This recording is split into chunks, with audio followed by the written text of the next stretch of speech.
আজকে আমাদের টপিকস হচ্ছে অ্যানাটমি। অ্যানাটমি জিনিসটা কি? অ্যানাটমি জিনিসটা হচ্ছে যে কোনো কিছুর স্ট্রাকচার। ধরেন এই যে বিল্ডিংটা, এই বিল্ডিংটা কি কি লাগছে? পিলার লাগছে, তারপর হচ্ছে দেয়াল লাগছে, ঘর তো ভিতরের উপাদান, কিন্তু বিল্ডিংটা হইতে কি কি লাগছে? আমার প্রথমে পিলার লাগছে, পিলারের সাথে পরে কি লাগছে? ছাদ লাগছে, তারপরে কি লাগছে? দেয়াল লাগছে, দেয়ালের উপরে কি লাগছে? রং লাগছে, তাই না? এগুলো সব একটা স্ট্রাকচার। হিউম্যান বডি মানে আমাদের শরীরটাও ঠিক সেম। পিলার আছে, দেয়াল আছে, দেয়ালের উপরে রংও আছে, ঠিক আছে? সব কিছুই আছে।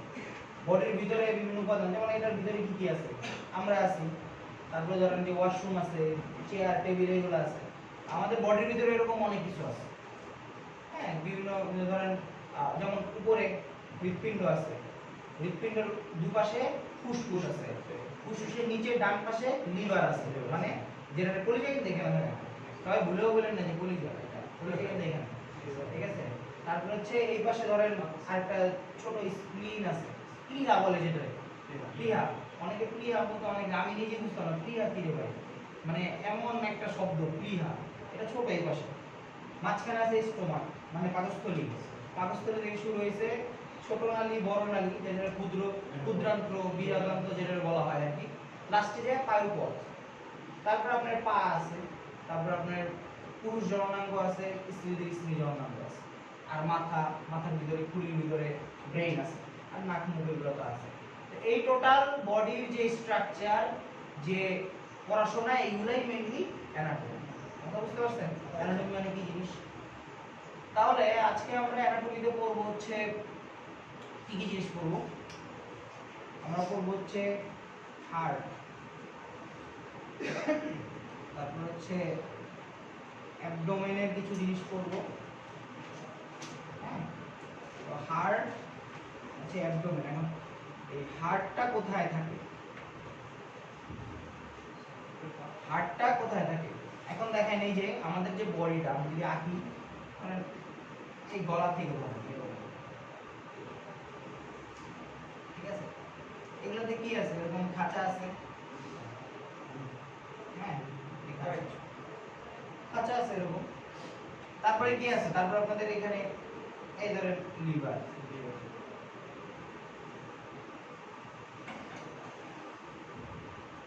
এখানে ফুসফুস, হ্যাঁ, এই ফুসফুস, ফুসফুসটা এখানে একটু ইয়ে করা। কেন এখানে ইয়ে করা? কারণ হার্টটা ঠিক এখানে থাকে, এই জন্য আর কি ফুসফুসটা ইয়ে করা। আমি বুঝে গেছি, আগে আপনাদের একটু ধারণা দিয়ে যে কোনটা কই থাকে। আপনি এই যে খাইলেন, মুখ দিয়ে এভাবে নামলো, স্টেমে নামে, নামে এখানে স্টোমা, তারপরে আপনার নালী যেগুলো আছে বৃহদান্ত্রের মধ্যে। আপনি এই পর্যন্ত আপনারা বুঝেন যে এটা এখানে থাকে। আর এইখানে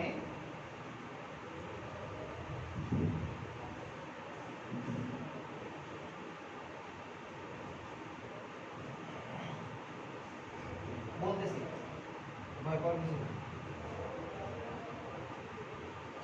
দেখেন, মোটামুটি আপনি যদি দাঁড়ান, মোটামুটি আপনি যদি দাঁড়ান এভাবে, তাহলে স্ট্রাকচারগুলো এভাবেই আছে, ঠিক আছে?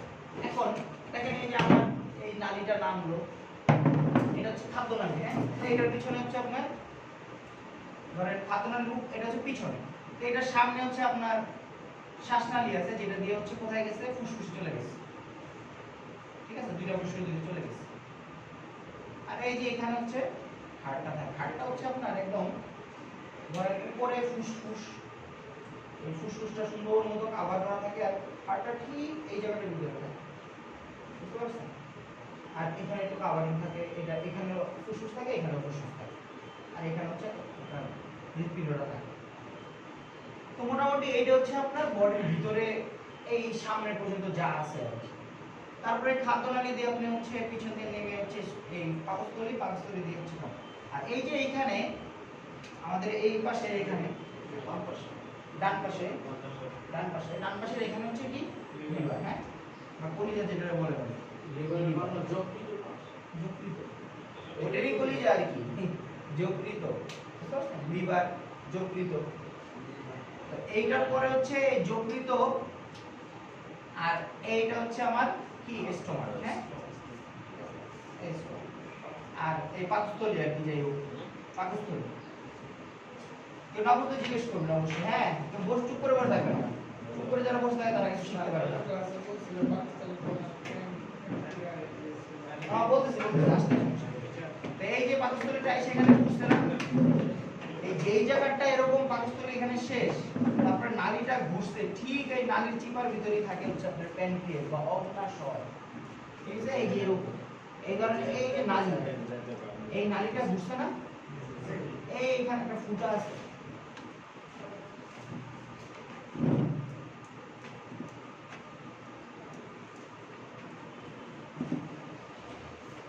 এই অগ্নাশয়, বুঝতে পারছেন, পাতার মতো একটা অগ্নাশয়। এইগুলা কিন্তু আমার পাতা না, এই ইয়া না, এগুলো কিন্তু নালী, এইগুলা নালী, এগুলা দিয়ে সিক্রেশন হয়ে এইখানে এসে সিক্রেশন, মানে যে ক্ষরণটা, সেই ক্ষরণটা এখানে এসে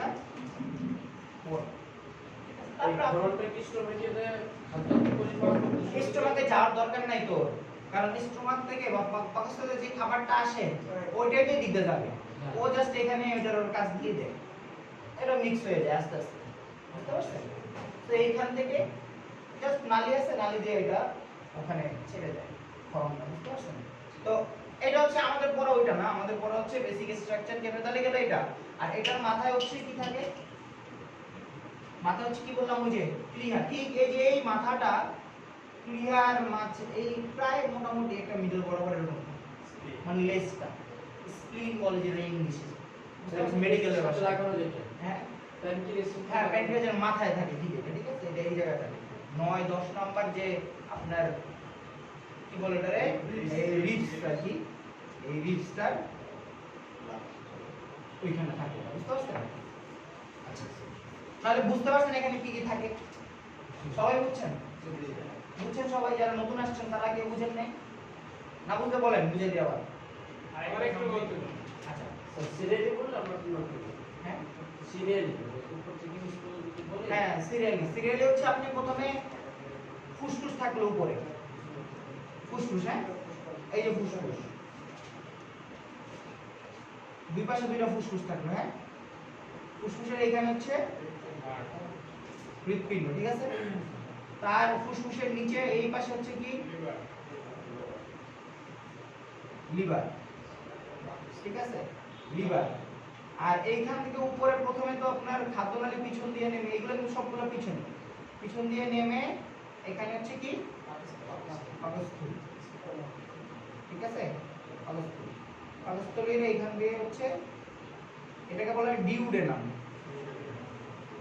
ডিউডেনাম, এইখানে হচ্ছে আমার অগ্নাশয়। আপনারা জানেন যে কোনটা কোথায় থাকে, এইটা জানতেই হবে। আর এখানে হচ্ছে প্লিহা বা স্প্লিন, বুঝতে পারছেন?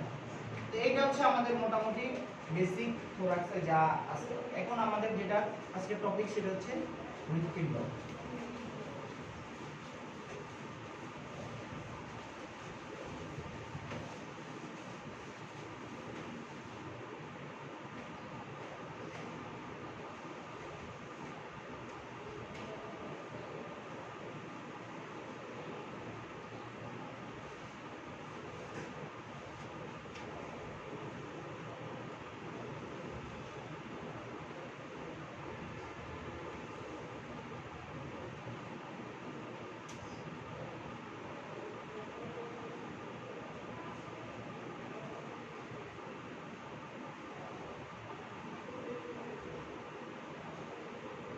ছবিটা দেখেন কিভাবে আঁকতেছে, তারপর আমি তো অবশ্যই বুঝেই দিই।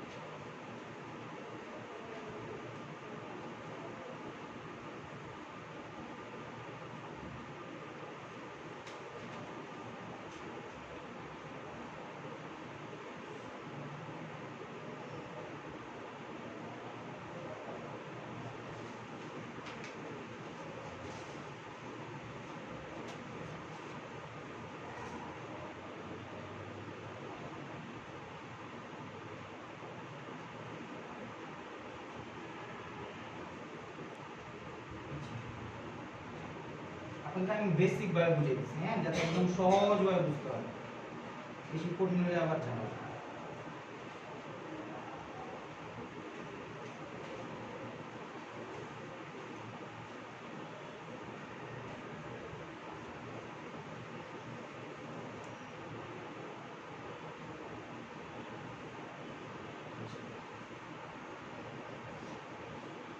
দেখেন এখানে আমি কি কি আঁকছি।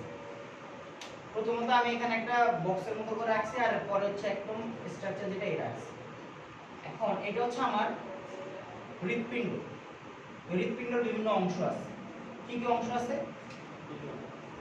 এটা হচ্ছে কি অ্যাপেক্স, কি বলে আমরা যে হার্টবিট পাই এখানে দিলে, এইখানে ধরেন সবাই, এই জায়গাটা ধরেন, এখানে এখানে বুঝতে পারেন তো, এই দেখেন আপনাকে হার্টবিট 1 2 3 4 নাম্বার, 4 নাম্বার বরাবর 5 নাম্বার, 5 নাম্বার বরাবর বলা হয় যে নিপলের ঠিক নিচে, বুঝতে পারছেন? এটা ভ্যারি করে নিপলের ঠিক নিচে।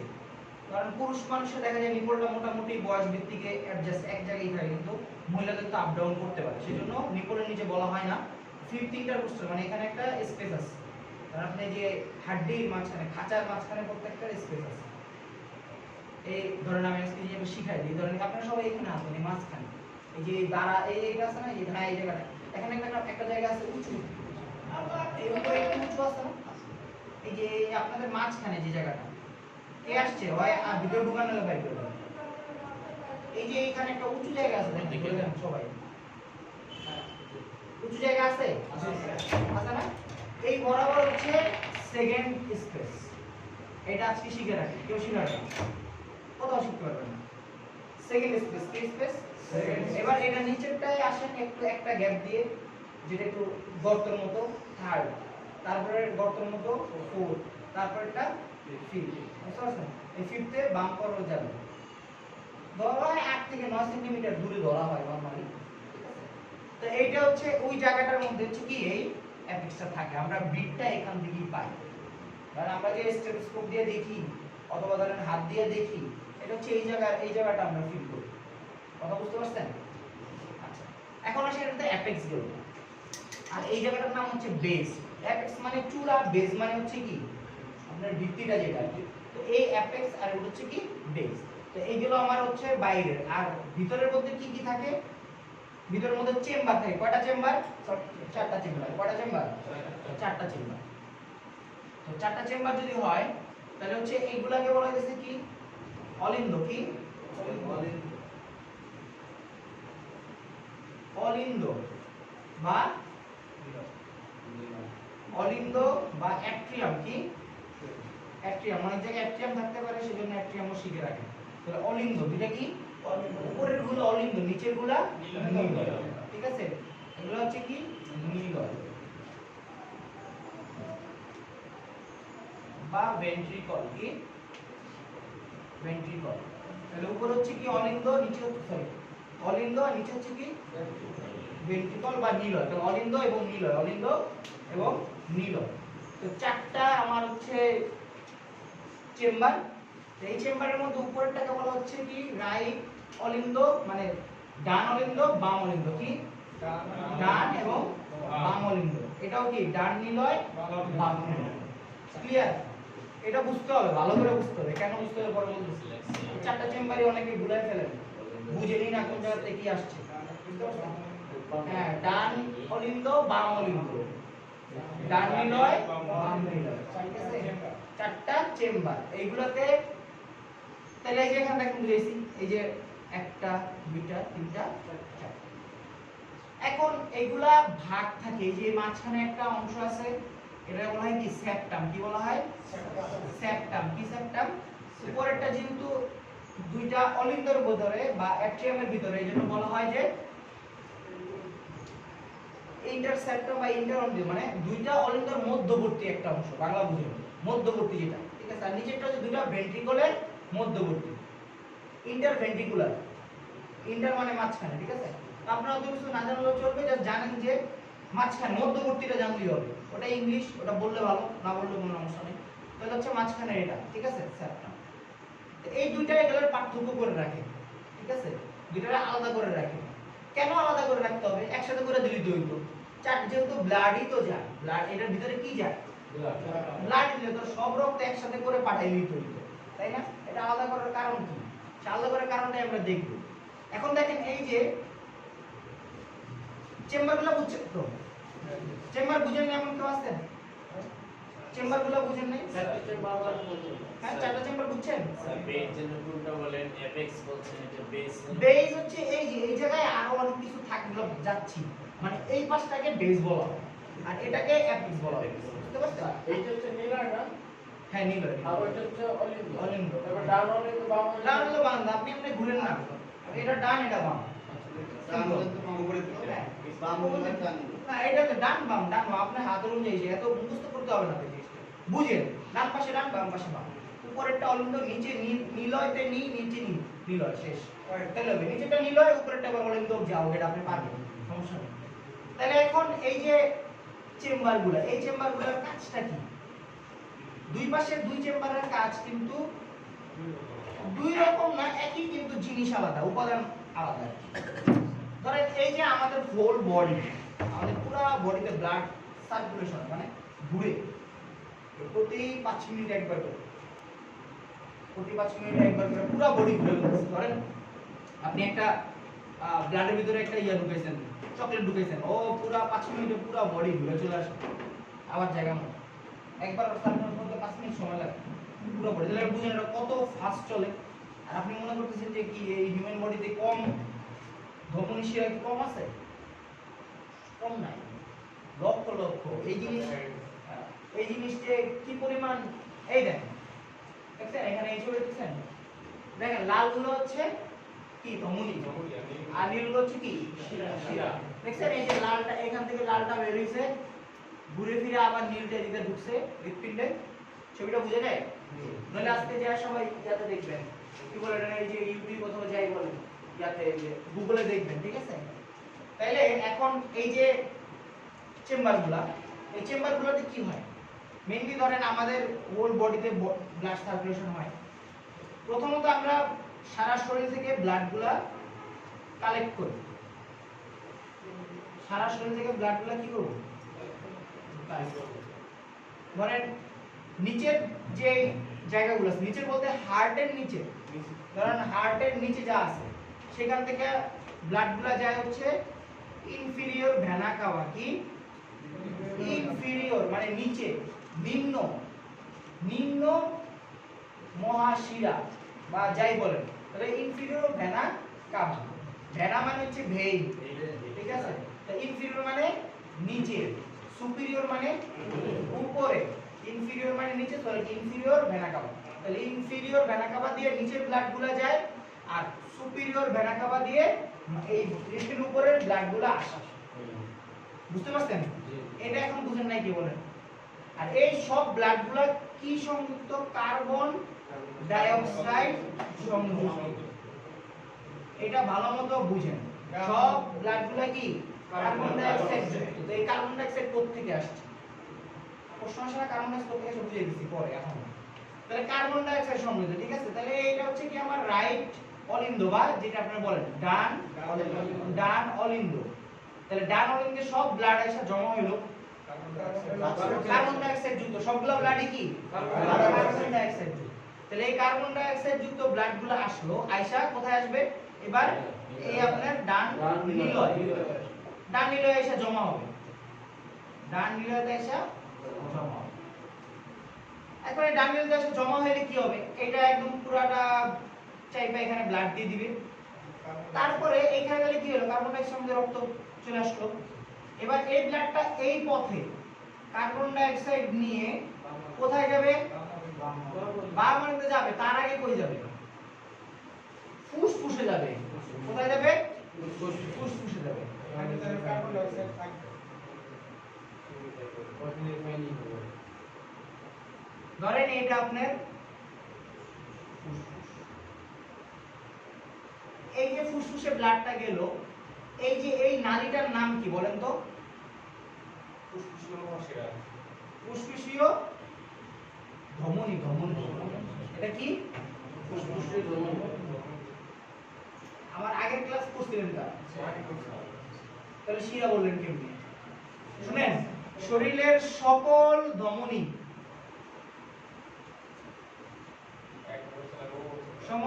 কি রক্ত বহন করে অক্সিজেন যুক্ত রক্ত বহন করে সকল শিরা কার্বন ডাই অক্সাইড যুক্ত রক্ত বহন করে তাহলে সকল ধমনী অক্সিজেন যুক্ত রক্ত বহন করে সকল শিরা কার্বন ডাই অক্সাইড রক্ত তাহলে এইটা শুষ্ক ধমনী তাহলে এটা কি যাবে কার্বন ডাই অক্সাইড কেন সকল ধমনী বললাম অক্সিজেন যুক্ত কেন অক্সিজেন আপনি দেখতেছেন তো কার্বন ডাই অক্সাইড আবার অক্সিজেন বলেন কেন এখান দিয়ে আর অক্সিজেন যাওয়ার কোনো রাস্তা আছে সবই তো কার্বন ডাই অক্সাইড এইটাই একমাত্র ধমনী যেটা কি নেয় carbon die oxide carbon die oxide only একটা কি বুঝছেন না বুঝেন বুঝেন নাই কি না বুঝলে বলেন আবার বুঝে দিই তাহলে সকল ধমনী যদি অক্সিজেন যুক্ত রক্ত শুধুমাত্র একটা ধমনী যেটা কি করে আমার কার্বন ডাই অক্সাইড সমৃদ্ধ রক্ত বহন করে আচ্ছা তাহলে এখন আসেন এই যে আমার ফুসফুস তো ফুসফুস আবার কি হইতেছে বলেন শ্বাস ফুসফুস এই ধরেন ফুসফুস এই ফুসফুসটাকে আমি যদি আরো ছোট করে দিই মানে প্রতিটা ফুসফুস হচ্ছে আপনার এইরকম এই ধরেন ট্রাকিয়া মানে শ্বাসনালী এই ব্রঙ্কাস ব্রঙ্কে যে ঢুকলো ঢোকার পরে ধরেন এখান থেকে আবার আসলো আইসা ধরেন আরো একটা নালী হইলো এই একটা আরো নালী হইলো নালী হয়ে লাস্টে আপনার অ্যালভিওলাই কি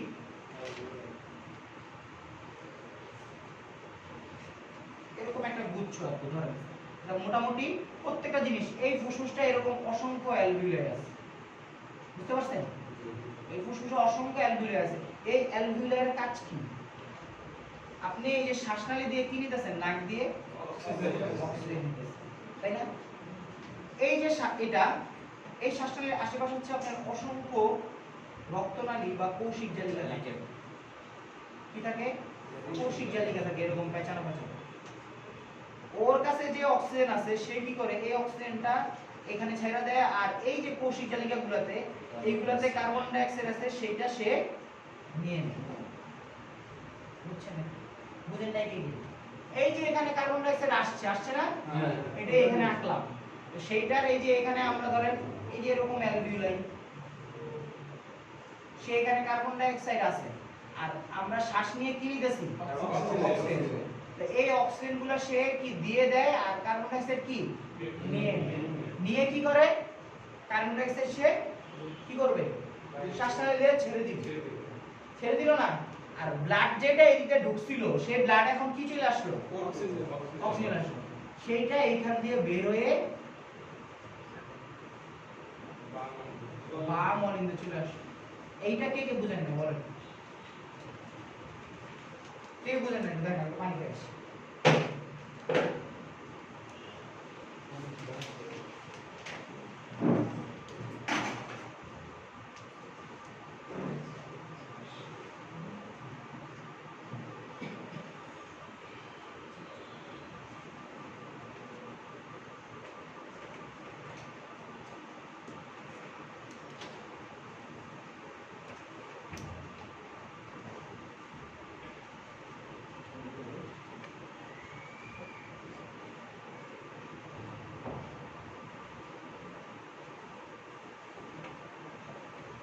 আমরা শ্বাসনালী থেকে শ্বাসনালীর হয়তো আমরা অক্সিজেন গ্রহণ করলাম ফুসফুস রিসিভ করলো আবার ফুসফুসেও ধমনী কার্বন ডাই অক্সাইড সম্পর্কে ব্লাড নিয়ে ফুসফুসে গেল এখন ফুসফুসে জমা হলো অক্সিজেন এবং কার্বন ডাই অক্সাইড বোধ না কোনে জমায় এখন ওই ফুসফুস থেকে যখন আবার হার্টে আসবে তাহলে আর একটু ভিতরে বুঝাই এই দেখেন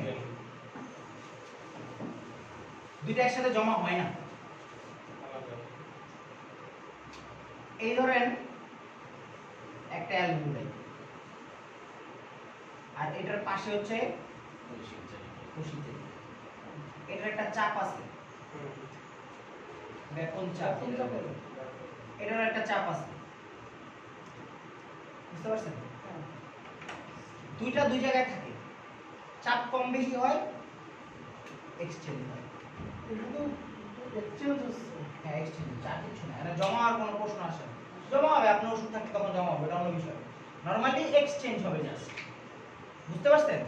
ওরে কার্বন ডাই অক্সাইড দিয়ে দিবে, ঠিক আছে,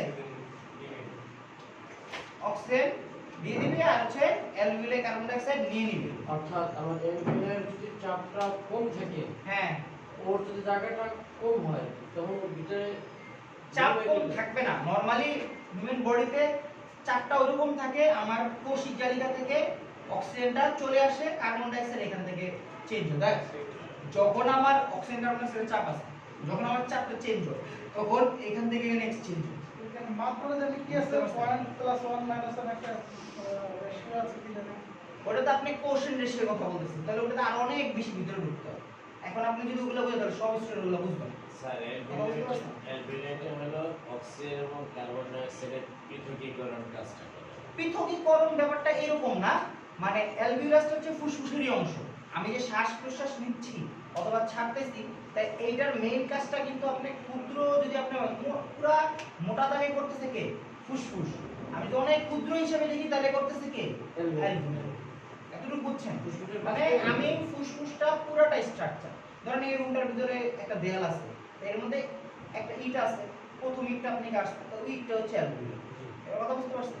তো মেইনলি মনে রাখেন, ব্যাপন চাপের তারতম্যের কারণে কি হয়, এখান থেকে এক্সচেঞ্জ হবে, ঠিক আছে? কার্বন ডাই অক্সাইড কি অক্সিজেনের আমি এলভিনের মধ্যে থাকে কি অক্সিজেন না? অ্যালভিউলাসে অক্সিজেন থাকবে কেন? অ্যালভিউলাস থাকে হচ্ছে অক্সিজেন থাকে, হ্যাঁ। আর ব্যাপন চাপে ব্যাপন চাপে না, এটা তো কোষিকে, ব্যাপন চাপটা তো দুই চার ভিতরে থাকতে পারে, বুঝতে পারছেন? এটা একটা প্রক্রিয়া। চারটা কই থাকে, আমি এটা দুইটার ভিতরে দেখি, এটা একটা প্রক্রিয়া। ব্যাপন চাপের তারতম্যের কারণে তখন আমার কোষিক জালিকায় যে কার্বন ডাই অক্সাইড গুলো সে নিয়ে আসছে, এই যে নিয়ে আসছে কার্বন ডাই অক্সাইড, সেইগুলাই কি হয়, এখানে চলে আসে, আর অক্সিজেনটা কি এখানে চলে আসে। তাহলে ব্যাপন চাপের প্রক্রিয়ার মাধ্যমে কার্বন ডাই অক্সাইড এবং oxygen ফুসফুসটা oxygen carbon die oxide থেকে ব্যাপন চাপের প্রক্রিয়া চলে আসলো, আর অক্সিজেনটা হ্যাঁ। ফুসফুসে সরি হার্টে আসলো। হার্টে, হ্যাঁ, ওটাও তো ঘুরে হার্টে চলে আসবে। হার্টে চলে আসবে। ওটা এটা হচ্ছে আপনার, এটা কিন্তু পুরো জিনিসটা কিন্তু আপনারা বুঝতেছেন, অক্সিজেন আর কার্বন ডাই অক্সাইড গ্যাস না, কিন্তু এগুলা কিন্তু আমি ব্লাডের কথা বলতেছি। হ্যাঁ, ব্লাডের ভিতরে অক্সিজেন আছে অথবা কার্বন ডাই অক্সাইড আছে, এটা কিন্তু গ্যাস না, যে জিনিসটা আপনারা বুঝতে পারছেন? তাহলে এখন আমার কি বাম অলিন্দে চলে আসলো, তাই তো? এখন বাম অলিন্দে এসে এটা কি করে, বসে থাকবে? বাম অলিন্দে আসলে তো এটার তো কাজ আছে। বাম অলিন্দে আসলো, আসার পরে সে কি করবে, এগুলো বুঝছেন তো, মুছে দিলাম। এখন এই যে বাম অলিন্দে সে আসলো, বাম অলিন্দে সে আসলো, আসার পরে সে এখন কি রক্ত? অক্সিজেন অক্সিজেন সমৃদ্ধ রক্ত। এই অক্সিজেন সমৃদ্ধ রক্তটা সে তারপরে কি এখানে পাঠাবে, নিলয়কে দিল, নিলয় থেকে কি যাবে, এই যে এইটা মহাধমনির মাধ্যমে সারা শরীরে সারা বডিতে চলে আসবে। এখন বডিতে ধরেন বহুত কিছু আছে, ধরেন কিডনিতে গেল, লিভারে গেল, মানে প্রত্যেকটা ব্রাঞ্চ ঢুকে যাবে, ঠিক আছে? এখন ধরেন এই যে একটা লিভারে গেছে, আপনি সাপোজ, তারপরে ধরেন এখানে একটা কিডনিতে গেছে ধরেন, ঠিক আছে? তারপরে ধরেন এখানে হচ্ছে পাকস্থলীতে গেছে, সাপোজ, উপরে নিচে হতে পারে, আমি জাস্ট দেখা দিচ্ছি। এই যে এইগুলাতে গেল, এই টিস্যু, এটা টিস্যু, এইগুলাতে যাওয়ার পরে এইগুলার যে কোষগুলো আছে, সেই কোষগুলো অক্সিজেন নিবে। তো অক্সিজেন সে খাইলো, তার খাদ্য হচ্ছে কি অক্সিজেন। সে খাইছে, খাওয়ার পরে সে কি উৎপন্ন করবে, কার্বন ডাই অক্সাইড। কি তৈরি করবে, কার্বন ডাই অক্সাইড, বুঝতে পারছেন? তাহলে অক্সিজেন সে নিল, সে কি করলো, কার্বন ডাই অক্সাইড তৈরি করলো। তাহলে এই যে আমার কার্বন ডাই অক্সাইড যে ব্লাডে আসছে, সেটা কোথা থেকে আসছে? এখন ধরেন এটা ছিল আমার কি ধমনী, ধমনী দিয়ে ঢুকছে, সেরা দিয়ে শত শত সেরা দিয়ে শিরা দিয়ে, আবার ধরেন এরকম একসাথে হয়েছে একটা বড় কার্বন ডাই অক্সাইড দিয়ে, তারপর হচ্ছে এখান দিয়ে আউট হয়ে গেছে। বুঝতে পারছেন? মানে জিনিসটা পুরো সার্কেল আকারে, বুঝতে পারছেন না, বুঝেন নাই? এবার আইসা আবার কি হলো, এই যে কার্বন ডাই অক্সাইড। এবার বুঝছেন কেমনে অক্সিজেন হলো, কেমনে কার্বন ডাই অক্সাইড হলো, বুঝতে পারছেন? তো এই হচ্ছে আমার সার্কুলেশন, মানে কিভাবে যায় কিভাবে আসে, ঠিক আছে? বুঝেন নাই কে বলেন? বুঝছেন সবাই? আচ্ছা, তাহলে এটাও আমার বেসিক। আরেকটা বিষয় এখানে আছে যে আমাদের ব্লাডে কার্বন ডাই অক্সাইড কি পরিমাণ এবং অক্সিজেন কি পরিমাণ রেশিও আছে। এখন আপনি হচ্ছে অক্সিজেন ধরেন আমাদের টোটাল বডিতে ধরেন অক্সিজেন সব টোটাল ব্লাড থাকে 5 litre, 5 litre blood, sorry 5 litre, মানে ধরেন 5 লিটারের মতো ব্লাড আছে, ঠিক আছে? এই 5 লিটারের মধ্যেই কিন্তু পুরো শরীরের মধ্যে কি করে এক্সচেঞ্জ করে। এই 5 লিটার ব্লাডটাই টোটাল এক্সচেঞ্জ, মানে আলাদা করে কতটুকু অক্সিজেন রিলেটেড ব্লাড আবার কতটুকু carbon die oxide related blood এরকম কোশ্চেন নাই। কিছু কোশ্চেন আছে যে আমার কতটুকু অক্সিজেন অথবা কতটুকু কার্বন ডাই অক্সাইড আমার সুস্থ একটা পরিবেশে প্রয়োজন, যে আমার এতটুকু থাকলে আমার ব্লাড অক্সিজেন আছে আমি মরবো না। ধরেন আপনার শরীর থেকে 2 লিটার ব্লাড চলে গেল, তাহলে আপনার কি বাঁচার কোনো সম্ভাবনা আছে? আছে না? আপনারা জানেন না জানেন না বলেন, আছে না আছে না? আছে। কেমনে আছে? 2 লিটার চলে গেছে, আছে আছে। এখন যারা না সেটা জানে না সেটা দরকার তারা বেঁচে থাকার জন্য আমরা নরমালি ব্লাড দেই কতটুকু? 450 ml 450 মিলি। 450 ml দেই না? 450 ml। আপনি ধরেন একজন মানুষ ব্লাড দিতে পারে কতটুকু? ধরেন অনেক মোটা সোটা হলে 2 ব্যাগ, অনেক মোটা সোটা, মানে মোটা সোটা বলতে তো ওরকম না, মানে সুঠাম দেই নরমালি কতটুকু? 1 ব্যাগ দিই আমরা, তাই তো? সাজেশন। এখন বডির কিছু মেকানিজম আছে, ধরেন আপনি এই যে ধরেন কি বলে কি দিয়ে বুঝাই,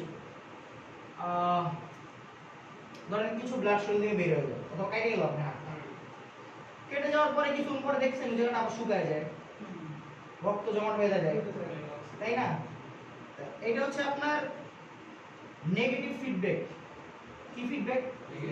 নেগেটিভ ফিডব্যাক। মানে ধরেন আপনার এখানে রক্ত বের হইতেছে, ও কি করবে? এটা বন্ধ করে দেবে, মানে নেগেটিভ, উল্টা দিবে। তো বডির ভিতরে যদি উল্টা মেকানিজম না হইতো ধরেন তাহলে কি হইতো? রক্ত পড়তেই আছে পড়তেই আছে পড়তেই আছে। তো আপনার শরীরে 5 লিটার ব্লাড আছে, অথবা ধরেন 8 লিটার ব্লাড আছে, তো 6 লিটার ব্লাড আছে। তো এই 6 লিটার বা 7 লিটার বা 5 লিটার যাই বলেন, এই ব্লাড গুলার থেকে যদি আপনার বের হইতেই থাকে তাহলে কি হবে? একটা সময় ব্লাড কমে যাবে না? অবশ্যই। এখন এই ব্লাডটা কার দরকার? হার্টের দরকার। কারণ হার্টে যদি ব্লাড না পায় ও কি পাম্প করবে? করবে না। তাহলে কি সারা শরীরে ব্লাড যাবে? যাবে না। না গেলে কি হবে? ওই টিস্যুটা মরে যাবে, কাজ করতে পারবে না। তাহলে কি আলটিমেটলি আপনার ডেথ, তাই না?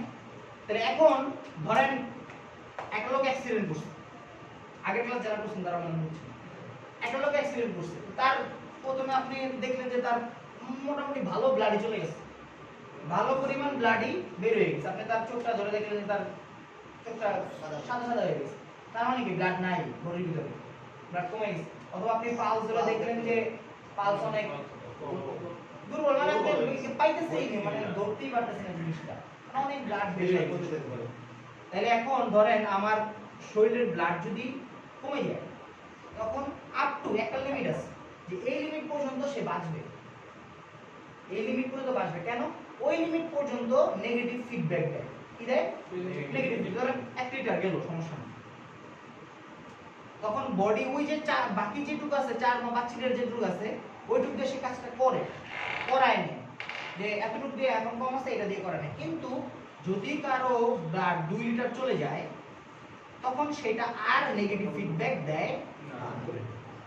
বুঝতে পারছেন? এই জন্য ম্যাসিভ কোনো অ্যাক্সিডেন্ট হলে সাথে সাথে 2 ব্যাগ ব্লাড রিডাক্ট করে, all time 2 bag blood redact করে। ধরেন অ্যাক্সিডেন্ট হয়েছে যারই হোক, ব্লাড লেস হলে নেগেটিভ ফিডব্যাক দিবে না।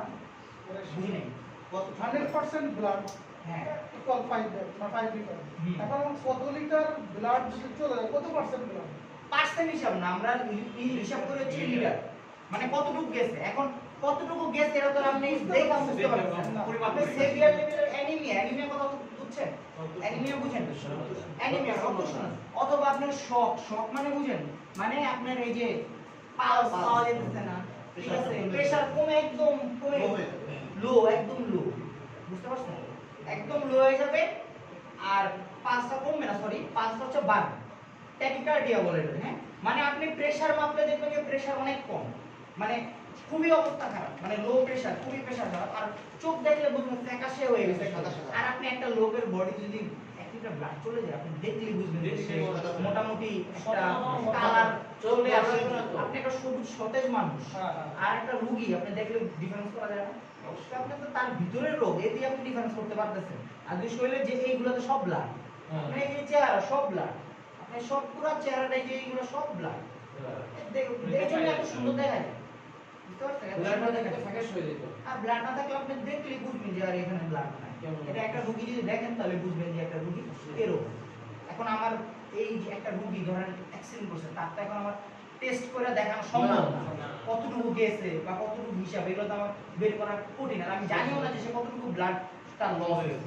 এরকম হইতে পারে যে কতটুকু হয়েছে সে কি পুরা এরকম এক হাতের মধ্যে পুরোটা নিতে পারছে কিনা, এরকম যদি হয় তাহলে আমরা ওই ধরি হিসাব করি যে আপনার হাফলি ওই যে এরকম এক ব্যাগ, অথবা যদি কতটুকু রাখছে এক বালতি, অনেকে বলে যে আমার এক বালতি এক মগ হয়ে গেছে, এক মগ যদি হয়ে যায় তাহলে 1 লিটার হিসাব। ওগুলা তো কিছু এত কিছু, একটা লোক অ্যাক্সিডেন্ট করলে তার লোক সঙ্গে আপনি যদি জিজ্ঞেস করেন কতটুকু গেছে, আপনার গাড়ি যাবে, আপনি তাদের চিকিৎসা করেন, আপনাকে এইগুলো দেখার বিষয়, তার মানে কি আপনার তার ব্লাড দিতেই হবে। এবারে 2 ব্যাগ দেন, 1 ব্যাগ দেন, আগে ব্লাড দিয়ে তারে স্টেবল করতে হবে। তারপরে তার যে সব আপনি কি অ্যাক্সিডেন্ট করছেন যদি একটু কথা বলতে পারে, মোটামুটি কথা বলতে যদি পারে তখন কি অ্যাক্সিডেন্ট, এখন ম্যাসিভ অ্যাক্সিডেন্টের ধরন আছে, আমি ধাক্কা খায় পড়ে গেছি, অথবা আমার চাপা দিয়ে চলে গেছে, অথবা আমি আর ছুরি দিয়ে ঢুকাই দিচ্ছে, এটা এক রকম একটা।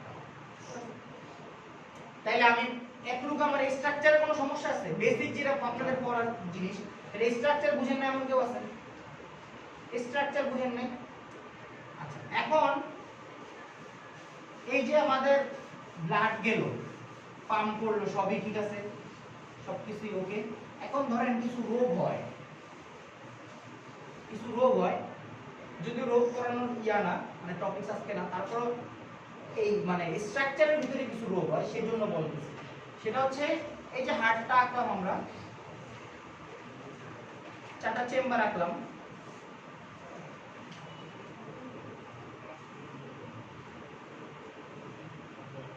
চেম্বার আঁকলাম। এই যে এখানে এই যে মাঝখানে যে পর্দাটা আছে না, এই পর্দাটা এরকম থাকতে পারে, মানে ছোটবেলা জন্মের পর পর্দাটা পুরোপুরি নাও তৈরি হইতে পারে। বুঝতে পারছেন? পর্দাটা পুরোপুরি নাও তৈরি হইতে পারে, তাহলে উপরে এটা একটা ডিফেক্ট হতে পারে। তখন কি হয়, কার্বন ডাই অক্সাইড সমৃদ্ধ রক্ত এই পাশে চলে আসে যেখানে অক্সিজেন সমৃদ্ধ রক্ত হওয়ার কথা ছিল, তাই না?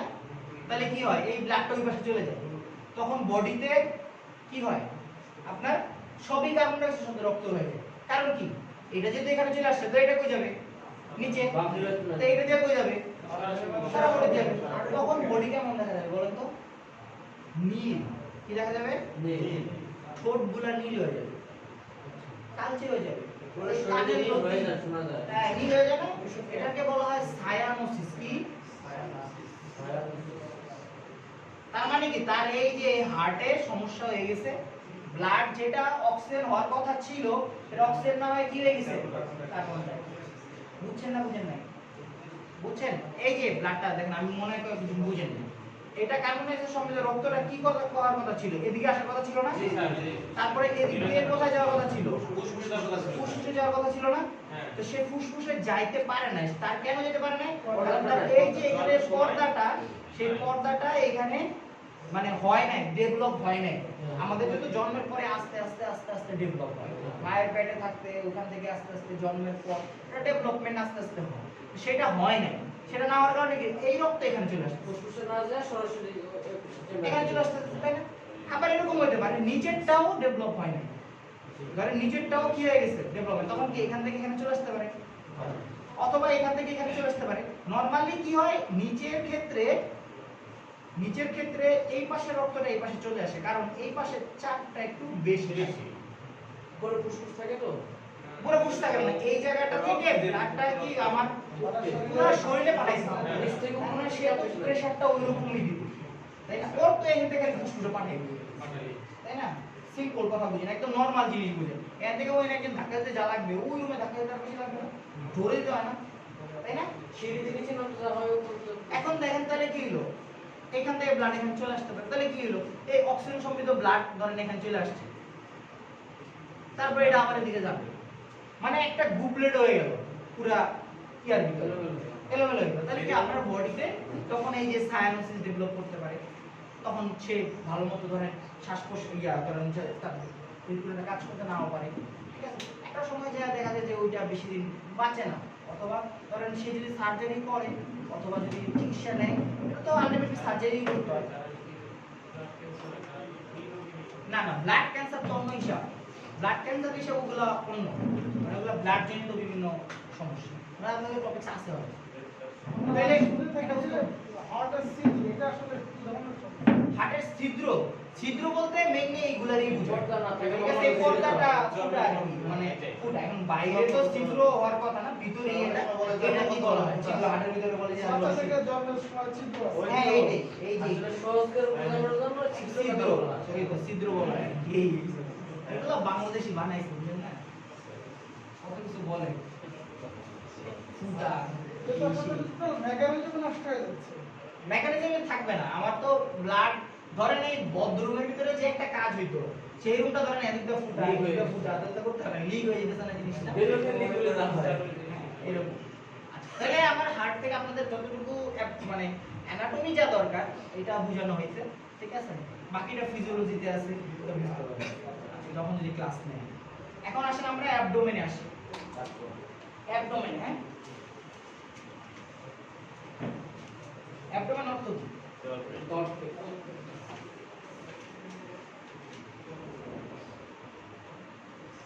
অ্যাবডোমেন অর্থ বলেন না, তলপেট। তলপেট। কেন উপরের পেট কি দোষ করছে? সেটাই আপনার পেটের তলের নিচের অংশটাই থাকে আচ্ছা, এখন তো আমরা লাংস তো বুঝছি, লাংস বুঝছি না, আমরা কিন্তু লাংসও বুঝাই দিচ্ছি এর মধ্যে, তাই না?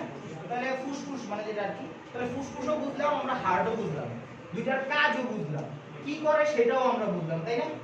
এখন আসেন হচ্ছে অ্যাবডোমেনের কথা। অ্যাবডোমেন কথার অর্থ হচ্ছে মানে পেট, শুধাই তল পেট, উপর পেট, মধ্য পেট, এগুলো পেট, টোটাল পেট। এই অ্যাবডোমেনটা কতটুকু? প্রশ্ন আসে না যে স্যার থোরাক্স কতটুকু? থোরাক্স মানে উপরের খাঁচা, চেস্ট, এটা কতটুকু, অ্যাবডোমেন কতটুকু? দেখেন আমার ফুসফুস পড়াইলাম না আমরা, এই যে ফুসফুসটা পড়াইছি না, ফুসফুসের নিচে কি থাকে? এটা ভুলে গেছে এখন, লিভার থাকে, তাই না? লিভার, তাই না? আর এখানে হচ্ছে ধরেন এই যে আরেকটা আছে, আর এখানে হার্ট আছে। এখন এগুলো তো রিবস আছে এখানে, তাই না? গেল। এখন আমার কতটুকু হলো অ্যাবডোমেন, সেটা একটা প্রশ্ন। সেটা হচ্ছে এই আমার লাংসের ঠিক নিচে, লাংসের নিচে একটা পর্দা থাকে, এরকম, এটার নাম হচ্ছে মধ্যচ্ছদা। কি মধ্যচ্ছদা? নাম আমার কাছে অনেক কঠিন লাগে, এটা আমাদের ডায়াফ্রাম ভালো লাগে। বাঙালিরা এত কঠিন করছে বাংলা ভাষাটা, প্রচুর কঠিন ভাই, বাংলা লিখতে পড়তে খুব কষ্ট। মানে ধরেন যারা ডাক্তারি পড়ে অথবা যারা এমবিবিএস পড়ে, কিন্তু সবই তো ইংলিশ, বাংলা বলতে গিয়ে ধরেন, বাংলা বলতে হয় না, রোগীরে বলতে গিয়ে ধরেন যে আপনার মধ্যে যে ছাতাটা আছে, এই ছাতাটাই সমস্যা। মধ্য ছাতা কত কাহিনী, ডায়াফ্রাম বললে সহজ না, বিষয়টা সহজ। এখন দেখেন মধ্যচ্ছদা বা ডায়াফ্রাম, এইটা হচ্ছে মাঝখানে থাকে, এইটা দিয়ে হচ্ছে আমার উপরের থোরাক্স আর নিচের অ্যাবডোমেন আলাদা হয়েছে, ঠিক আছে? তাহলে বুঝতে পারছেন? তো এখন বলতে পারেন স্যার যদি উপরেরটা নিচেটা আলাদা হয় তাহলে এগুলা উপরে নিচে তাহলে কানেকশনটা কেমন হয়? এইখানে একটা জায়গা আছে, ফুটা আছে, তিনটা বড় বড় ফুটা আছে। কয়টা? তিনটা বড় বড় ফুটা আছে। একটা দিয়া স্ট্রাকচার পাঁচ করে অনেকগুলা, আরেকটা দিয়ে কিছু নালি, আরেকটা দিয়ে কিছু নালি। টোটাল এই তিনটা জিনিস দিয়ে হচ্ছে এখান দিয়ে পাস করে। স্টোমাকের জন্য একটা, খাদ্যনালীর জন্য একটা, বড় রক্তনালীর জন্য একটা। বুঝতে? আর কিছু ধরেন আরো কিছু লিম্ফেটিক্স আছে, কিছু ভেইন আছে, মানে শিরা আছে, ঠিক আছে? বুঝলেন? লসিকা আছে, লিম্ফেটিক্স থেকে লসিকা হয়, লসিকা আছে, ঠিক আছে? নালী আছে, এইগুলাকে পাস করে। কথা বুঝছেন? তাহলে এই ইয়া দিয়ে ডায়াফ্রাম দিয়ে কি দুইটা আলাদা করতেছে, ঠিক আছে? এখন এই অ্যাবডোমেনের ভিতরে কি কি আছে অলরেডি আপনারা জানেন কি আছে, বলেও দিছি। তাহলে অ্যাবডোমেনের এই যে প্রথমে একদম উপরে ডান পাশে এটা কি? লিভার। কেউ দেখি বলেন না, ভুলে গেছি। লিভার। লিভার,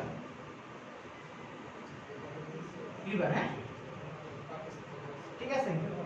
তো এই লিভার, এই লিভারের এখান দিয়ে হচ্ছে নামে হচ্ছে আমার কি স্টোমা, মানে পাকস্থলী। পাকস্থলীটা ঘুরলো,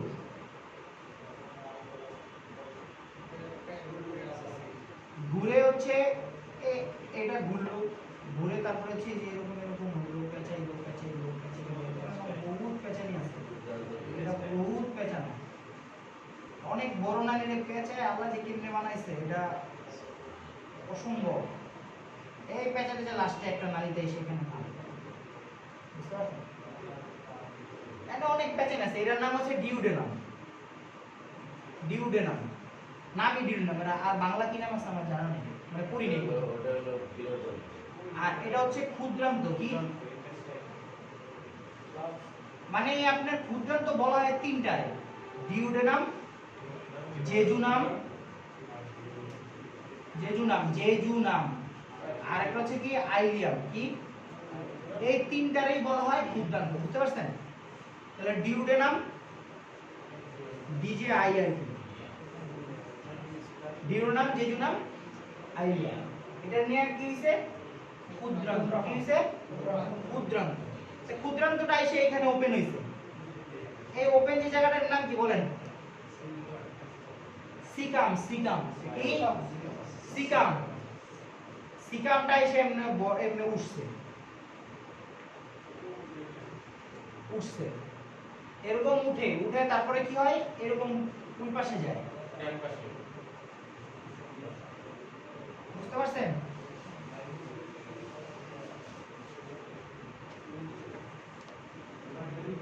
তারপরে কি হবে বলেন? নিচে নামবে, মোড় নিবে, নিয়ে কি করবে? এইরকম হয়ে তারপরে হচ্ছে কি পাইল, বুঝতে পারছেন? আপনি খাইলে এমনি বেরোবে, মাঝখানে অনেকক্ষণ স্টে করে, ঠিক আছে, কিন্তু খাইলে মেনলি এমনি বেরিয়েছে, এই পথ দিয়েই বেরিয়েছে, আর কোনো জায়গা নেই। যদি ফুটা হয় তাহলে পেটের ভিতরে যাবে, আরো সমস্যা, কিন্তু খাইলে এমনি বেরিয়েছে। একটা জিনিস খাইছেন, খাওয়ার পরে এই দিতে পাকস্থলীতে আসছে, আইসা সে ওইখানে কিছুক্ষণ থাকবে। হাড্ডি খাইছেন, হাড্ডিতে এইগুলো বের হইলে আপনার বুঝেন কি অবস্থা হবে। অনেক সময় হয় ওই যে দেখেন যে কুরবানির পরে দেখবেন যারা অনেক হাড্ডি খায়, মাংস খায়, তাদের কি হয় জানেন? এই পায়খানার সাথে রক্ত যায়, রক্ত হয়। কেন হয় জানেন? এই খেয়ে মনে করেন এমন খাওয়া খায়, খাওয়ার পরে মনে করেন যে এখানে যে পাতলা পর্দাগুলো এগুলো ছিঁড়ে যায়, যে আর্টারিগুলো ছোট ছোট এগুলো করে তখন রক্ত হয়। এই জন্য কুরবানির মাংস খাওয়ার সময় একটু আস্তে ধীরে খাবেন। তো এখন ধরেন এই যে পাকস্থলীতে আসলো, আইসা যখন যাই খেয়েছেন, আপনি করলা ভাজি খান আর মিষ্টি খান, যেইটাই খান, জিনিস কিন্তু একই হয়ে যাবে।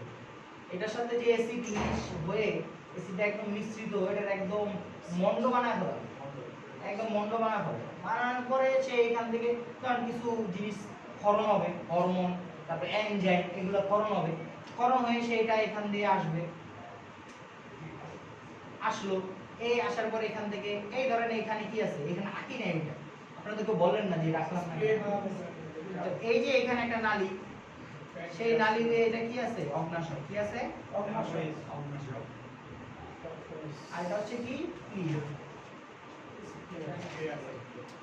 তো এখন এই যে অগ্নাশয় থেকে কিছু রস আসে, এই রসটা ধরেন এখানে এসে মিশ্রিত হয়ে গেলে আরো ধরেন শোষণ করে, যা খাইছেন এবার এটা থেকে পুষ্টি নিবে, কি নিবে? পুষ্টি যা আছে এখান থেকে নিয়ে সে কি করবে? এখন বলেন স্যার এই পুষ্টিগুলো কে নেয়? সোজা কথা আপনার শরীরের ম্যাক্সিমাম কাজ রক্তই করে যায়, বুঝতে পারছেন? এই যে নালীগুলো এর আশেপাশে অসংখ্য কি আছে? নালী আছে, এইগুলা থেকে ব্লাড সার্কুলেশন আসে, পুরোটার আশেপাশে অনেক নালী আছে এরকম। তো এই যে রক্তগুলা দেয় এগুলোর ভিতরে সাপ্লাই দেয়, ওই রক্তের মাধ্যমে কি হয়? এই জিনিসগুলো কি হবে? শোষিত হয়ে যাবে। যে পুষ্টিগুলো আপনি খাইছেন, ধরেন আপনি কুমড়া খান, করলা খান, যাই খান, আমি করলা খাই না, এই জন্য করলার কথা বলছি। করলা খুব বিচ্ছিরি লাগে, আপনারা সবাই মনে করলা পছন্দ করে। এই কয়েকদিন আগে আমার কাজিনের বিয়ে দেখেছি, একটু পড়াইছি তখন গল্প করি। কাজিন আমার নানা বাড়ি হচ্ছে শরীয়তপুর, তো ওখানে গেছি একটা বিয়ে দাওয়াত, মানে বিয়ে দেবো আমার কাজিনেরই বিয়ে আর কি। তো বিয়ের দাওয়াতে ওরা কি খাওয়ায়? প্রথমত হচ্ছে সাদা ভাত দিবে, সাদা ভাতও দিবে আবার পোলাও দিবে। আমি বলি বাহ, লাশ সাহেবের খাবার দাওয়া, সাদা ভাতও দিছে আবার পোলাও দিছে। এখন তারপর আবার কি গরুও দেয়, খাসিও দেয়, মানে মানুষের কত মজা করে খাওয়ানো যায়, এই সিস্টেম চলে। তো এর মধ্যে আবার আরেকটা আইটেম কি? করলার সাথে চিংড়ি। বিয়ের মুখে করলা খাইতে মানে দেশের মানুষ নাকি করলা ছাড়া বিয়ের দাওয়াত খেতে যায় না। আমি তাই নিচ্ছি, আমি করলা খাইতেছি, বিয়ের ভিতরে করলা দিতেছে, সবাই ধুমায় করলা, তা আমারে করলা দিতে, আমি করলা খাই না, আমার লাগলে দিলে রোজ দেন, আমি করলা খাবো না। কিন্তু করলা খায় অনেক, অনেক পছন্দ করে যে করলা খুবই ভালো একটা খাবার, এটা খাইলে আপনার অনেকে বলে যে পেটটা ঠান্ডা থাকে, মানে এই জন্য অনেক করলা খায়। করলার এমনি উপকারও আছে অনেক। তিতা জিনিস মনে রাখবেন সবসময় ভালো, তিতা জিনিস সবসময় ভালো। আমি খাই না দেখে কিনছি, তিতা জিনিস ভালো। তারপরে ধরেন লাউ, লাউ তো যে জান্নাতি খাবার মনে হয়, লাউরে বলা হয়, নবীজি খাওয়া পছন্দ করে। লাউটা অনেক ভালো একটা খাবার। লাউ খাইলে ধরেন আপনার মোটামুটি কোষ্ঠকাঠিন্য রোগ, লাউ, তারপরে যদি আপনি ধরেন ডাঁটা, তারপরে হচ্ছে আপনার কাঁচকলা, তারপরে হচ্ছে আপনার পেঁপে, এইগুলা খাইলে মোটামুটি আপনার কোষ্ঠকাঠিন্য রোগ আপনার ছুঁতে পারবেন। কোষ্ঠকাঠিন্য রোগ কিন্তু খুব খুব খুব খারাপ, আপনার জীবনের একদম তেজপাতা বানায় দিবে কোষ্ঠকাঠিন্য। এই জন্য বেশি বেশি করে কি খাবেন? পানি খাবেন, আর কি খাবেন? শাক সবজি খাবেন, ঠিক আছে? মাংস কম খাবেন, মাছ খাবেন বেশি। তাহলে বুঝতে পারছেন এইখানে কি হয়? সব পুষ্টিগুলো শোষণ করে নেয়। এখন পুষ্টি শোষণ করে নিচ্ছে, আমার বাকি আছে কি? ওই যে মন্ডটা বাকি আছে, মন্ডর সাথে কিছু পানি বাকি আছে। সেই মন্ড আর পানি আসে কোথায়? এইখানে। কোথায় আসে? বড় বৃহদান্তে আসে, বৃহদান্তে আসে। বৃহদান্তের কাজ হচ্ছে পানি শোষণ করা। কি করা? পানি সে শোষণ করে নেয়। কারণ পানি যদি সে শোষণ করে তাহলে থাকে আর কি? বর্জ্য পদার্থ, সেই বর্জ্যটাই বের হয়ে যায়। এখন বলতে পারেন যাদের পাতলা বাগান না তাদের কি? তাদের যাদের পাতলা বাগান না তাদের এই যে বৃহদান্তের সমস্যা, পানি ভালো মতো ইয়া হয় নাই, শোষণ করতে পারে নাই, শক্ত হয় নাই, বাথরুমটা মলটা শক্ত হয় নাই, মানে শক্ত বলতে সেমিসলিড আর কি, পুরোপুরি তো শক্ত না। তো সেটার কার্যক্রমে সমস্যা আছে। কারণ যার পাতলা বাগান না তার অবশ্যই এই নালীর ভিতরে কোনো একটা সমস্যা আছে, বুঝতে পারছেন? সিম্পল হিসাব। তাইলে এতটুকু বুঝলেন যে কিভাবে কিভাবে কি হইলো। এখন অ্যাবডোমেনের বিভিন্ন জিনিসের কাজ বিভিন্ন।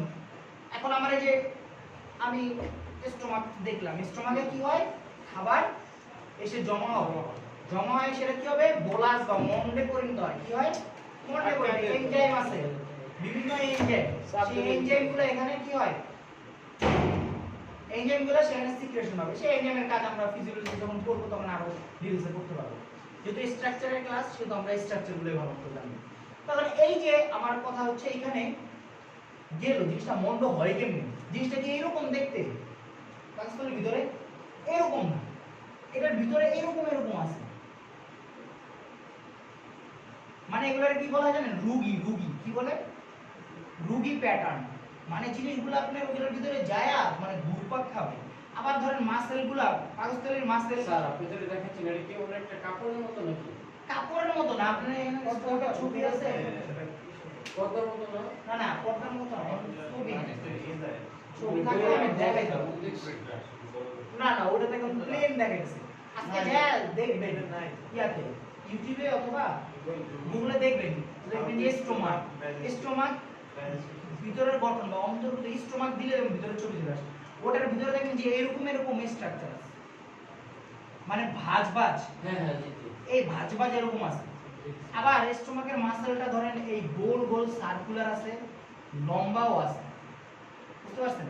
তাতে কি হয় জানেন, জিনিসটা চতুর্দিক থেকে এমন মানে এমন অর্গান, এই জিনিসটা যখন যাই খাইছেন আপনি এটা চূর্ণ বিচূর্ণ করে একদম মন্ডের মতো বানায়। বুঝতে পারছেন? ক্লিয়ার? ভাঙার জন্য যে অ্যাসিড দেবো এটা সরবরাহ করে কি? এখানে আপনার অনেকগুলো সেল আছে, আপনার কাগজে অসংখ্য সেল আছে, জি সেল আছে, ঠিক আছে? তারপরে ধরেন হচ্ছে HCl সিক্রেশন করার জন্য সেল আছে, অনেক সিক্রেটিন আছে, অনেক সেল আছে। ওগুলো বহুত সেল, ওই সেলগুলোর কাজ হচ্ছে আপনার রেগুলার সেল, গ্যাস্ট্রিক সেল বলে ওগুলো। বুঝতে পারছেন? এই গ্যাস্ট্রিক সেলগুলো থেকে আপনার এই যে এই এনজাইমগুলো আসে। বুঝতে পারছেন? তারপরে সিসিকে আছে, মানে অনেক নাম আছে। এগুলো তো ধরেন আপনারা যদি এখন পড়তে যান তাহলে আর অনেক ভিতরে পড়তে হবে। এই সেলগুলোর আলাদা কাজ আছে, গঠন আছে, এগুলো কখন রেসপন্স করে এগুলো কাজ আছে। তো এই সেলগুলো থেকে কি আসে, এই এনজাইমগুলো সিক্রেশন হয়। তো এই সিক্রেশন হয়ে কি হবে, এগুলো আপনি পাচ্য তৈরি করবে, পাচ্য তৈরি করার ডিম নামে দিবে। কি আসছে দেখো, তারপরে এখানে ধরুন অগ্নাশয়, এই অগ্নাশয় থেকে তো অনেক কিছু আপনার সিক্রেশন হয়। অগ্নাশয় আমরা জানি যে ইনসুলিন, ডায়াবেটিসের যারা রোগী, এই ইনসুলিনের প্রবলেমের কারণে কি হয়, তাদের রক্তে গ্লুকোজের পরিমাণ কি হয়, বেড়ে যায়। আমাদের ইনসুলিনটা কি করে, ইনসুলিন মেইনলি কাজ কি বলতে পারেন কেউ? মানে মেইন কাজটা কি? খাদ্যগুলো যে দেখি উত্তর দেন। ইনসুলিনের কারণে এখানে একটা সুইচ ভালভ আছে, ওটা উন্মুক্ত হয়। ফলে আপনার আপনি যা খাই আমরা খাদ্য থেকে যে প্রোটিন যা তৈরি হলো না না বলেন, সমস্যা নেই, ওইটাতে তো মানে ইনসুলিনের কাজ, মানে সোজা বাংলায় কাজ হচ্ছে গ্লুকোজটা টিস্যুতে ঢুকায়। বুঝতে পারছেন? ইনসুলিনের কাজ কি, টিস্যুতে ঢুকায়। টিস্যুতে ঢুকাইলে কি হবে, টিস্যুতে ঢুকালে সে ইউজ হবে, শরীরে এসে গ্লুকোজ টিস্যু নেবে, নিয়ে গ্লুকোজ থেকে এনার্জি তৈরি করবে, শ্বসন যেটাকে বলে, যেটা কি বলে, শ্বসন, শোষণ না, শ্বসন। সে গ্লুকোজ ইউজ করে এটিপি তৈরি করবে, কি তৈরি করবে, 9 পরে আসছেন না ওই যে সালোক সংবহনে একটা বিষয় আছে উদ্ভিদের, মানুষেরও তো এরকম আছে, শোষণ আছে না? তো ওই সালোক হচ্ছে মানে ধরেন যারা পরে আসছেন বিরক্ত লাগতো, কিন্তু জিনিসগুলো কিন্তু সবচেয়ে রিয়েলিস্টিক। ধরেন এই যে ইনসুলিনটা যদি গ্লুকোজ ভিতরে না ঢুকায় তাহলে কি শরীরে গ্লুকোজের পরিমাণ কি হবে, বেড়ে যাবে। এখন গ্লুকোজের পরিমাণ যদি বেড়ে যায়,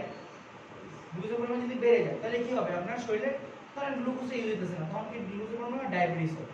আর ডায়াবেটিসের অবস্থা তো জানেন, ডায়াবেটিস ক্লাস নিছি আমি অলরেডি। ডায়াবেটিস ক্লাস এটা তো নতুন ব্যাচ আছে, ঠিক আছে, পুরনো ব্যাচে ডায়াবেটিস ক্লাস নেওয়া হয়ে গেছে। তো ডায়াবেটিস হলে যেগুলোর আর অনেক কমপ্লিকেশন আছে। আচ্ছা এখন আসেন লিভার বা যকৃৎ।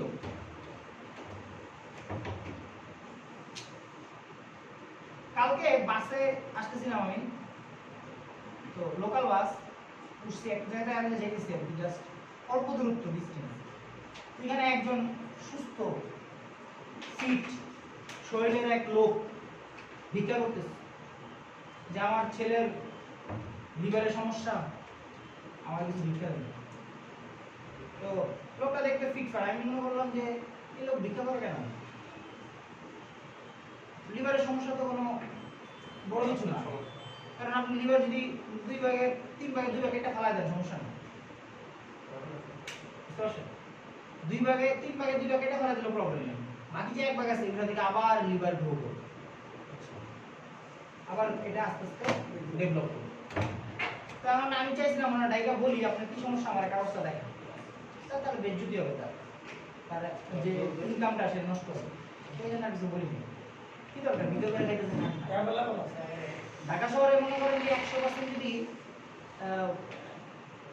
এই ভিক্ষুক থাকে 100 জন, এর মধ্যে 80 জন সুস্থ, বাকি 20 জন সমস্যা। এই 20 জনই ভিক্ষা পায় না, বাকি 80 জন বেশি পায়। বাকি 80 জনই ভিক্ষা পায়, কিন্তু বাকি 20 জন পায় না। যারা বেশি লুলা, তারা তো অভিনয় করতে পারে না, তারা বসে আছে, কারণ হাত কেটে গেছে, পা কেটে গেছে, সে চলতে পারে না, তারাই ভিক্ষাটা পায় না। পায়গারা ধরেন এই যে সুস্থ মনুষ্য লোক। তো আমি এখন আর চাই নাই তারা ডাক দিয়ে বলি যে আপনার লিভারের দেখি কি সমস্যা, কাগজ একটা রিপোর্টের কাগজ নিয়ে আসে, ওই রিপোর্টের কাগজটা সবাই করতে পারে না, বুঝলেন? লেমিনেটিং করা দাও, তার মানে একই রিপোর্ট সারা জীবন কি রে ভাই, তোর ওটা তো ডেভেলপ হওয়ার কথা, ভিক্ষা কয়দিন ধরে করতে কি ভিক্ষা যদি সে এতদিন ধরে করে যদি সে ধরেন 3 মাস ধরে ভিক্ষা করে, 3 মাসে ধরেন তার মিনিমাম 10,000 টাকা ইনকাম হবে, তারও বেশি। ধরেন পুঁজি ছাড়া ব্যবসা হচ্ছে ভিক্ষা। তো প্রতিদিন যদি ধরেন তার ডেইলি যদি 1000 টাকা করে হয়, ডেইলি 1000 টাকা হয় না যদিও, হইতেও পারে, মানুষ বেশি তো, ঢাকা শহরে অসংখ্য মানুষ, পিঁপড়া থেকে মানুষ বেশি। তো মনে করেন যে ডেইলি ধরেন না 500 টাকা, 500 টাকা ধরেন সব মিলিয়ে যদি 500 টাকা হয় ডেইলি, তাহলে মাসে কত হয়? তার 15,000 টাকা দিয়ে ওষুধগুলো যদি খাওয়ায়, তাও তো টেস্টে ডেভেলপ হইতে পারে। মানে আপনি যেটা প্রবলেম, যে জিনিসটা বাইরে গেছে অথবা কমে গেছে, ওই রিপোর্টে তো এটা ডেভেলপ হওয়ার কথা, কি হওয়ার কথা না? কিছু তো হওয়ার কথা, হয় ডেভেলপ হবে না ডিমোশন হবে। প্রমোশন হবে না, একই তারিখ, 1 বছর আগের তারিখের টেস্ট রিপোর্ট এটা নিয়ে বলতেছে, রিপোর্ট মানে সার্টিফিকেট। এটা তো মুখস্থ কথা, একদম মুখস্থ, কোনো আবেগ। তার ছেলে যে অসুস্থ, তার উচিত না কান্নাকাটি করা? তার উচিত না একটু আবেগ দিয়ে কথা বলা, যে আমার ছেলেটা অসুস্থ, আমি অনেক অসহায়, আমাকে কিছু টাকা দান করলে অনেক ভালো হয়, তাই না? কারণ সে বলতেছে আমার ছেলে অসুস্থ, আমি অনেক অসহায়, আমাকে কিছু টাকা দান করেন, আমার ছেলে অসুস্থ, আমি অনেক অসহায়, আমার ছেলে মানে মুখস্থ। বিয়ে করে হ্যাঁ, এটা একটা কথা, বিয়ে করে না যায় দেখেন, এরকম হইতে পারে, কথা সত্য। শুনেন, সারা বাংলাদেশে সবচেয়ে বেশি বাটপার থাকে হচ্ছে ঢাকায়, আর ঢাকায় সবচেয়ে বেশি বাটপার থাকে গুলিস্তানে। এখন ধরেন গুলিস্তানে যদি আপনি দেখেন যে হেজাকবাদী জ্বালায় কিছু লোক কিছু বেচে না, হেজাকবাদী জ্বালায় দেখেন যে অনেক ওষুধ ঘুরি বেচতে, তার অনেক টাকা দাঁড়ায়, সুস্থ মানুষ দাঁড়ায়, যাদের সমস্যা তারাই কিন্তু দাঁড়ায়, বুঝতে পারছেন? দেখবেন যে এখানে কোনো সুস্থ মানুষ কোনোদিন দাঁড়ায় না, যাদের সমস্যা তাদের দাঁড়ায়, আর ওই সমস্যা কোনোদিনও সমাধান হয় না। কি এক দোয়া টোয়া করে বলে একজনের প্রস্রাব করায় বলে বাড়িতে বলে দেয় যে দেখেন পাথর বেরিয়েছে। আমার কথাটা বুঝেন, মানে দোয়া পড়লে কি ওটা ওই প্যাডের থেকে এখানে নামা সম্ভব? সম্ভব? অলৌকিক কিছু আছে, ওটা অন্য ব্যাপার, আমি ওটা ওই ধারণ ব্যাপারে যেতেছি না। কিন্তু উনি হয় না বাথরুম করে মনে না পানি নিচ্ছে, পোশাক আশাক দেখলে তো বুঝা যায়, ঠিক আছে? এইগুলো করে কিছু বলে যায়, ধরেন সিগারেট বিড়ি এগুলো সেটা খাইতেছে, ঠিক আছে? তো এই বাটপারের আন্ডারে ধরেন এই যে ভিক্ষা যারা করে, লিভারের প্রবলেম, পাকস্থলীর প্রবলেম, এই প্রবলেম, ওই প্রবলেম, দুনিয়ার প্রবলেম। আর ক্যান্সার তো আছে, জাতীয় রোগ, যে এর ক্যান্সার হয়েছে, কি সে ক্যান্সার হয়েছে জানা না, এই ক্যান্সার হয়েছে আমার ভিক্ষা দেন। ভিক্ষা বৃত্তি তো ভালো না, এখন তো অনেকটা কমছে ঢাকায়, মানে ভিক্ষুক আস্তে আস্তে কমাই দিতেছে, অনেক জায়গায় এখন ভিক্ষা, গুলশান মরানি এগুলোতে কোনো ভিক্ষুক নেই, কমিটি আছে, ওই কমিটি তো বললাম আগে। আপনি গুলিস্তানে যে একটা জিনিস ধরলে আপনার ওটা কিনতেই হবে, কি করতে হবে? কিনতেই হবে। মানে আপনি গুলিস্তানে একটা জিনিস ধরছেন, দামাদামি করছেন, কিনে না কিনে আসার কোনো জন্য এরকম বাটপারি চলতো, কিন্তু এখন তো কমে গেছে। এখন নাই, একদম বলতে গেলে জিরো। আপনি কেউ ধরে এরকম বলার লোক নেই, মানে এটা হচ্ছে বিষয়। যেজন্য বললাম, সেজন্য হচ্ছে কেউ যদি বলে লিভারের প্রবলেম, আমার লিভারে হ্যামেস ট্যামেস, তাহলে বলবেন যে দেখি কি সমস্যা, তো লিভার 2 বার আপনি কেটে ফেলা দেন, সমস্যা নেই, কেটে ফেলা দেন, আবার ঠিক হয়ে যাবে। আর আবার বললাম পুরো লিভার ফেলা দেন, তোমার সমস্যা। এখন দেখেন লিভার জিনিসটার মধ্যে অনেক একটা মোটামুটি একটা ভাইটাল অর্গান। ভাইটাল কেন ভাইটাল? আমাদের লিভারে অনেক রকমের কাজ হয়, মোটামুটি অনেক রকমের কাজ। ধরেন এর মধ্যে নাম্বার 1 ধরেন যদি ধরেন, তাহলে হচ্ছে আপনি মানে কি বলে রে, দূষিত জিনিসটা সে বিশুদ্ধ করে। কি করণ? বিশুদ্ধিকরণ। কি করণ? বিশুদ্ধিকরণ। তারপরে হচ্ছে আপনার রক্ত কিছু উপাদান আছে, সেই উপাদানগুলো তৈরি করে। তারপরে স্টোরেজ করে, কিছু ভিটামিন আছে স্টোরেজ করে, ঠিক আছে? ভিটামিন এ, ডি, ই, কে, ঠিক আছে? তারপরে হচ্ছে ধরেন ভিটামিন ডি তৈরি করে। তারপরে ধরেন অ্যাসিড বেস ব্যালেন্স, আমার শরীরে যে ক্ষার আছে, তারপরে অ্যাসিড আছে, এইগুলো একটা ব্যালেন্স করে। তারপরে ধরেন রক্তের ভিটামিন কে, ওইটার একটা ওইগুলো তৈরি করে। তারপর হচ্ছে ধরেন আরো কিছু আছে,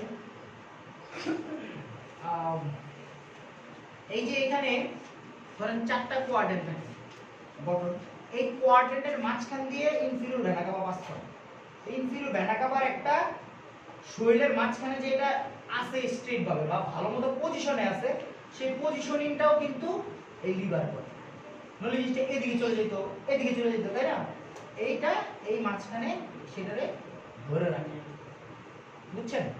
আরেকটা আছে, সেটা হচ্ছে ফুসফুসের উপরে নিচে যে বেসটা, এই বেসটার নিচে সে থাকে। তো দেখা যায় ধরেন ফুসফুসের কোনো রোগ হয়েছে বা ফুসফুসে পানি জমছে, ফুসফুসটা বড় হয়েছে, তখন এই জিনিসটা কি হয়, নিচে নেমে যায়। কি হয়, নিচে নেমে, লিভারটা নিচে নেমে যায়। তখন আমরা লিভার পরীক্ষা করে বলতে পারি যে আমার ফুসফুসে কোনো সমস্যা আছে। এখন লিভারে ধরেন আরো কিছু কাজ আছে লিভারে, যেমন কিছু হরমোন, তারপরে ধরেন এই আমরা যে খাই কোলেস্টেরল, তারপরে হচ্ছে ধরেন এই যে বিভিন্ন দেখবেন যে বিশেষ করে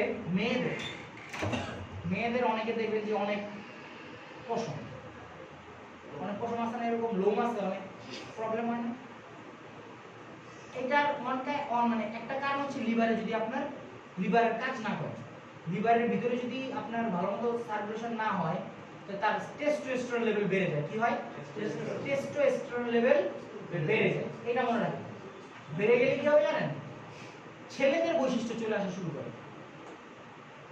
কি হয়, ছেলেদের বৈশিষ্ট্য, ধরেন দাড়ি মোষ, তার গঠন অনেক শক্তিশালী হয়ে যায়। মানে নরমালি মহিলা মানুষ অথবা যাই বলেন, তাদের শরীরটা থাকবে কিন্তু সফট, শরীর থাকবে কিরকম, সফট থাকবে, কোমল থাকবে, নরম থাকবে।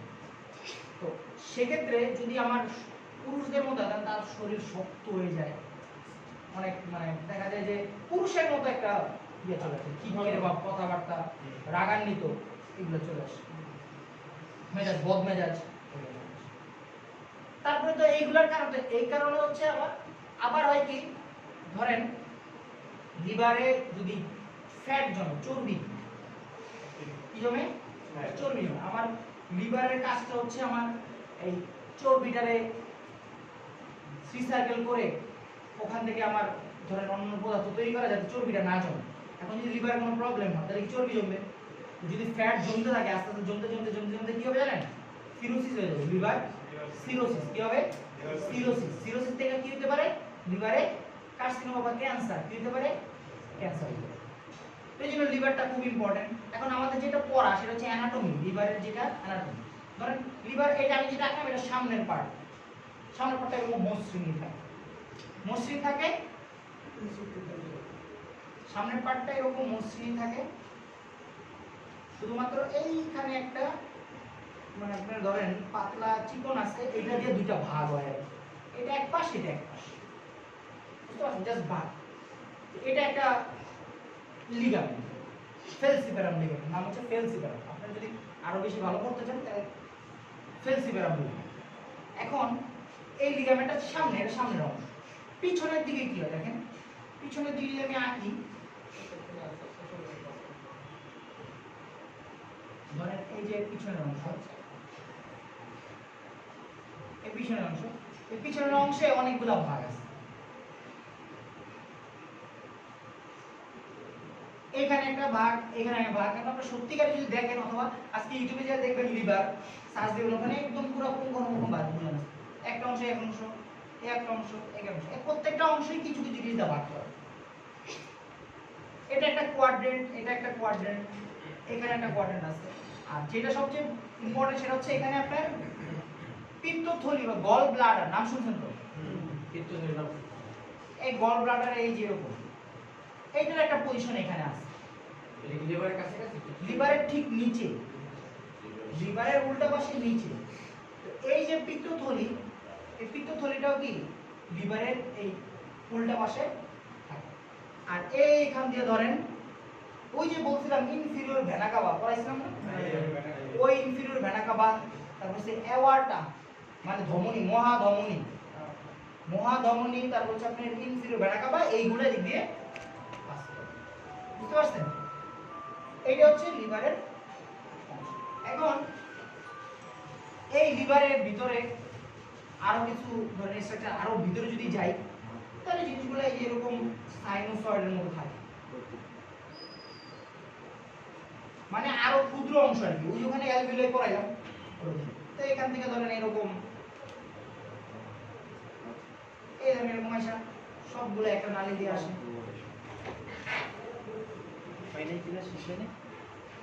শেষ শেষ 2 মিনিট 5 মিনিট তাহলে এখন দেখেন 2 মিনিট হলো এইটা জায়গা কি করে এখানে ধরেন একটা জায়গা আছে সেখানে যে সব ড্রেন করে বা এক জায়গায় যে সেটা শেষ করে তো এইগুলো হচ্ছে সাইনোসয়েড কি সাইনোসয়েড জেনে রাখেন যে সাইনোসয়েড স্ট্রাকচার আছে মানে লিভারের সাইনোসয়েড আছে তো মোটামুটি এখান থেকে inferior vena CAVA portal vein কি ভেইন পোর্টাল ভেইন এগুলোর মাধ্যমে এখান থেকে ব্লাড করে কি হয় আমার হৃৎপিণ্ডে চলে যায় তো মোটামুটি এগুলো হচ্ছে স্ট্রাকচার আর ওই যে অগ্নাশয়ের কথা তো বললাম ইনসুলিন রিলিজ করে তারপর হচ্ছে প্যানক্রিয়াস যেটা তারপর হচ্ছে ধরেন প্লিহার কথা বলিনি না এই প্লিহা প্যানক্রিয়াসের নাম এই প্লিহাটা হচ্ছে আপনার রক্ত নালী গেছে যে 120 দিন হয়ে গেলে কিন্তু আমাদের লোহিত রক্ত ধ্বংস হয়ে যায় তাই না এই জন্য বলা হয় 3 মাস পর পর ব্লাড হয়ে যায় 4 মাস পর পর